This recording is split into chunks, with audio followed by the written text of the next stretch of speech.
Hello দর্শক, টাইগারদের বিশ্বকাপের পারফরম্যান্স নিয়ে চরম ক্ষেপেছে ক্রিকেট অপারেশনের চেয়ারম্যান জালাল ইউনুস।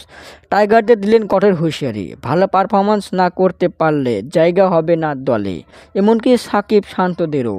দর্শক, এবার বিশ্বকাপে দারুণ একটা সুযোগ পেয়েছিল টাইগাররা, কিন্তু সুযোগ পেয়েও তারা চেষ্টাই করেনি। তাদের লক্ষ্য একটাই ছিল, সুপার 8-এ ওঠা।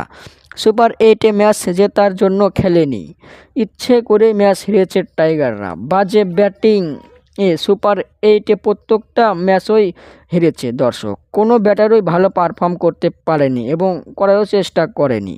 খেলায় খেলায় সুপার 8 পার করছে টাইগাররা।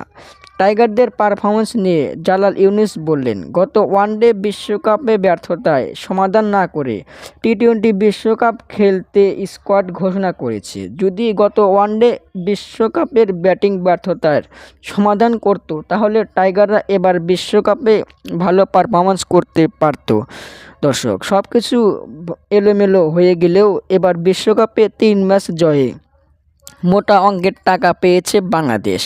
সুপার 8 আর প্রথম রাউন্ডে 3 ম্যাচ জয়ে $4,75,962, যা বাংলাদেশি টাকায় 5,59,00,000 টাকা।